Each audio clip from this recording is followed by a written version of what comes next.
यह कथा अपमान की नहीं, यह कथा है एक चेतना की, उस प्रश्न की जिसे सुनने का साहस सभा में किसी में नहीं था। द्रौपदी अग्नि से जन्मी, पर अग्नि परीक्षा के लिए नहीं। द्यूत क्रीड़ा, इसे अक्सर दुर्भाग्य कहा गया, पर यह दुर्घटना नहीं थी। यह सत्ता का प्रदर्शन था, जहां स्त्री को वस्तु की तरह दांव पर रखा गया। सभा भरी थी राजाओं से, गुरुओं से, न्याय के रक्षकों से, पर न्याय वहां नहीं था।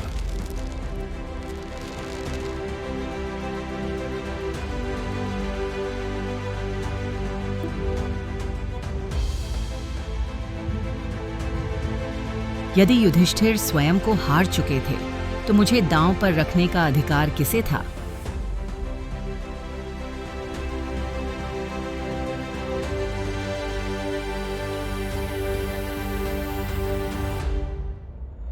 यह प्रश्न केवल एक स्त्री का नहीं था, यह प्रश्न था उस व्यवस्था की वैधता पर। सभा चुप रही, क्योंकि कुछ प्रश्न सिंहासन को असहज कर देते हैं।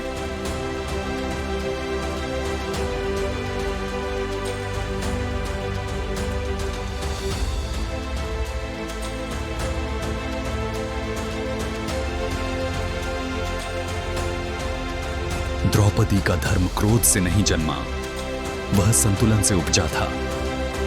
वह प्रतिशोध नहीं चाहती थी, वह उत्तरदायित्व चाहती थी।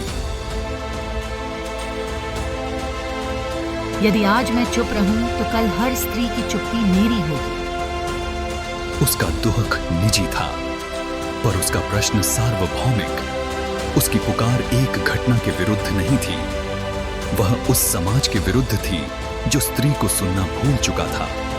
द्रौपदी केवल पीड़िता नहीं थी, वह रणनीतिकार थी।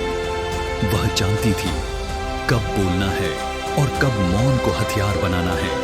उसने पांडवों को उकसाया नहीं, उसने उन्हें स्मरण कराया। यदि अन्याय के बाद भी शांति रहे तो धर्म केवल शब्द बन जाता है।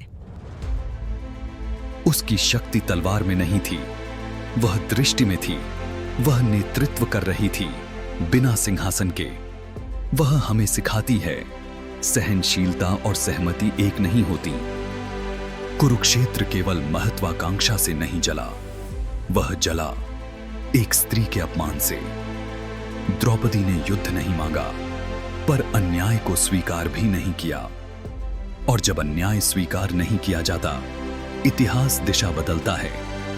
वह नायिका इसलिए नहीं थी कि उसने युद्ध जीता, वह नायिका थी क्योंकि उसने प्रश्न पूछा। द्रौपदी एक स्त्री नहीं, एक चेतना जो आज भी पूछती है, अन्याय के समय तुम क्यों मौन में खड़े हो?